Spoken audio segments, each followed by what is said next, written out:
데이터톡 두 번째 만남입니다. 이번 시간에는 조금 더 자세하게 빅데이터 플랫폼 사업과 각 플랫폼별 이슈, 그리고 빅데이터의 미래에 대한 얘기를 나눠보려고 합니다. 그래서 오늘의 주제에 맞게 빅데이터의 마스터라고 불리는 한국정보화진흥원의 김진철 수석님을 모셨습니다. 안녕하세요. 예, 반갑습니다. 네, 수석님 혹시 한국정보화진흥원에서 어떤 역할을 하고 계신지 저희 시청자 여러분께 소개 부탁드릴게요. 예, 저희 한국정보화진흥원에서 빅데이터 플랫폼 구축 사업을 지금 진행 중인데요. 저는 그 사업에서 기획하는 부분과 그다음에 플랫폼에서 만들어지는 데이터를 잘 모아서 데이터 맵 형태로 이용자들한테 제공하는 그런 역할을 담당하고 있습니다. 아, 그러니까 빅데이터와 사용자를 연결하는 가교 역할을 하고 계신다라고 이해해도 되겠죠? 예, 정확한 표현. 네, 고맙습니다. 그래서 빅데이터 마스터라고 불리시나 봐요. 오늘 저희가 막 어려운 질문 막 드려도 될 것 같아요. 마음의 준비가 되셨습니까? 예, 마음의 준비가 안 됐습니다. 네, 알겠습니다. 첫 번째 질문입니다. 제가 듣기로 4차 산업혁명에서 이 데이터가 굉장히 중요한 자산으로 여겨진다고 들었어요. 네, 데이터 전문가시니까 수석님께서는 이 데이터를 어떤 견해로 보고 계신지 말씀 좀 부탁드릴게요. 예, 2016년도에 MIT에서 발표한 보고서가 있습니다. 데이터 자본의 부상이라는 그런 기술 보고서인데요. 이 기술 보고서에서 보면 데이터를 4차 산업의 신자본으로 소개하고 있습니다. 그만큼 우리가 쓰는 돈보다도 더 가치 있다고 이렇게 표현을 하고 있습니다. 그 이유로는 요즘 기업의 가치를 판단할 때 데이터와 같은 무형자산이 부동산과 같은 유동자산보다도 더 가치를 인정받고 있어서 그런 이유가 있고요. 그리고 또 우리가 사용하는 금전 자본과 비교했을 때 세 가지 관점에서 이제 장점이 있는데, 첫 번째는 여러 명이서 동일한 데이터를 이제 동시에 이렇게 활용할 수 있다라는 그런 장점이 있고요. 네. 두 번째로는 이 데이터마다 특성이 다르기 때문에 대체할 수 없다라는 그런 또 고유의 어떤 특징을 가지고 있습니다. 그리고 마지막으로는 이 데이터를 어떻게 활용하느냐에 따라서 나타나는 그런 인사이트가 다 달라지기 때문에 이런 세 가지 특장점을 가지고 실제적으로 이제 돈보다도 더 가치 있는 그런 데이터가 더 가치 있다 이렇게 표현을 하고 있습니다. 그러니까 무한한 가치를 만들어낼 수 있다 이런 말씀도 있었고요. 사실은 이런 4차 산업의 신자본 이런 내용도 좋지만 돈보다 더 가치 있다라고 말씀하시니까 이 데이터의 가치가 굉장히 확 와닿는 것 같습니다. 그런데 이게 혹시 좀 구체적인 예를 들어볼 수 있을까요? 예, 재미난 사례가 하나 있는데요. 아, 네. 그러니까 우리나라에서 위암 사진을 보고 이렇게 암의 상태를 판단해내는 AI 서비스를 개발한 업체가 있습니다.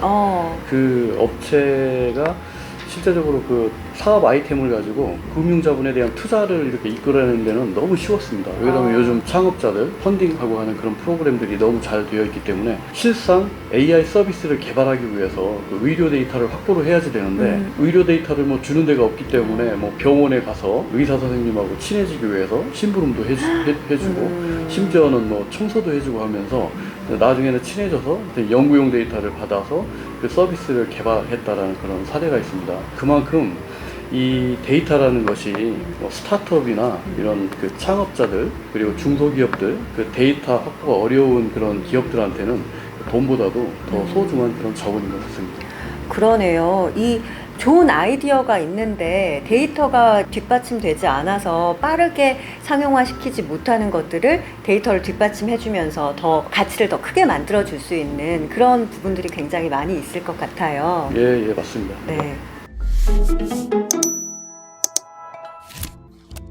네, 다음 질문 드리겠습니다. 그렇다면 이번에 추진하는 빅데이터 플랫폼 구축 사업에서 우리나라는 어떤 기대를 할 수 있을지 좀 설명 부탁드릴게요.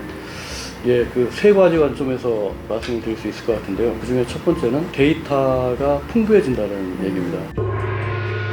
아이디어를 가진 창업자나 스타트업들이 아이디어를 실현하기 위해 활용성 있는 그런 데이터가 많이 만들어질 수 있고요. 그리고 이런 데이터들이 실제 개방도 되고 유통도 되고 해서 데이터의 어떤 활용할 수 있는 그런 시장이 많이 열릴 수 있다는 부분이 첫 번째 기대되는 점인 것 같습니다. 네, 아까 처음 말씀해 주신 그 위암 진단하는 AI 그 사업도 요 부분이랑 연결이 되는 부분인 것 같아요. 그죠? 예, 맞습니다. 네, 세 가지 기대 중에 첫 번째 기대 말씀해 주셨는데 그렇다면 두 번째는 어떤 기대가 있을까요? 두 번째는 그 빅데이터 플랫폼을 통해서 공공 민간에서 그 고민하고 있는 그 현안들을 많이 해결할 수 있을 것 같습니다.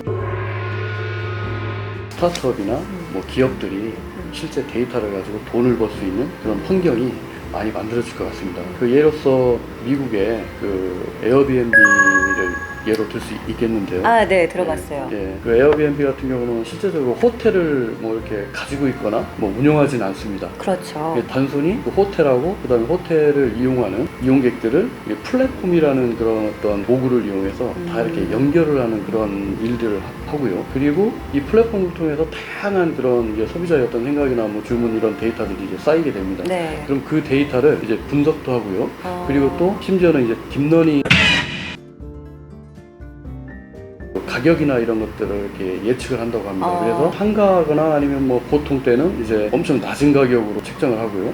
그리고 이벤트가 있거나 뭔가 이렇게 비지한 시간에는 그 기존의 가격보다 한 8배 정도 되는 가격으로 이제 가격을 책정해서 이렇게 올리게 되는데요. 그래도 소비자들은 다 만족하고 그걸 이제 구매해서 활용할 수 있는. 예를 들면 기존의 시장을 이렇게 확 뒤집어 엎고 파괴하는 혁신적인 어떤 기업이라고 볼 수 있고요. 이런 부분이 다 이제 데이터를 기반으로 이제 뭔가 이렇게 시장을 이제 열어가는 그런 그 사례이고요. 그래서 앞으로 그 빅데이터 플랫폼들도 뭐 10대 분야에 이렇게 다양하게 있기 때문에 의료 같은 경우에는 AI 그 의사와 같은 뭐 그 왓슨 같은 이런 것들이 좀 나올 수 있을 것 같고요. 그 다음에 뭐 법률 분야 같은 경우에는 이제 외국에 그 AI 그 변호사라고 로스라는 애가 또 활동을 하고 있습니다. 실제 정말? 그 로펌이나 이런데 그 취직을 해가지고 보조해주고 하는 그런 도구로 활용이 되는데 하여튼 이런 부분이라든지 그 다음에 뭐 교통 분야 같은 경우에는 뭐 자율자동차 하여튼 이런 부분들 뭔가 혁신적인 어떤 서비스들이 좀 많이 시장에 이렇게 나올 수 있는 기대를 뭐 가져볼 수 있을 것 같습니다. 그러면 지금 말씀하신 뭐 AI 의사, AI 변호사 뭐 이런 것들이 데이터가 법률적인 사례 같은 것들이 이제 AI 안에 저장이 돼서 그게 데이터화돼서 이분들이 변호사나 의사로 활동할 수 있게 되는 이런 시스템인 건가요? 그렇죠. 좀 정리를 하자면 기존의 우리의 생활이라든지 아니면 업무라든지 이런데 뭐 데이터 기반 어떤 분석 결과나 뭐 이런 예측이 많이 이렇게 접근을 못했는데 이런 부분들이 이제 좀 많이 적용이 돼서 의료 같은 경우에는 그 뭐 하여튼 정확도를 좀 높이고 법률 같은 경우에도 뭐 컨설팅이나 이런 것들을 좀 더 쉽게 이렇게 할 수 있는 그런 어떤 이점을 가질 수 있을 것 같습니다. 그렇군요. 지금 두 번째까지 말씀해 주셨어요. 세 번째 기대는 어떤 효과가 기대 효과가 있을까요? 그리고 또 이제 빅데이터의 그 활성화를 위해서는 무엇보다도 뭐 인력에 대한 어떤 양성이라든지 그다음에 뭐 창업 지원이라든지 표준화라든지 아니면 뭐 정책 뭐 개인 정보나 이런 뭐 하여튼 민감한 정책들 있잖아요. 하여튼 이런 부분들이 이제 실행 단계에서 뭔가 이제 만들어질 수 있다라는 거죠. 그렇게 함으로써 그 빅데이터에 대한 어떤 생태계가 좀 탄탄해지고 뭔가 활성화될 수 있는 하여튼 그런 계기가 될 수 있을 것 같습니다.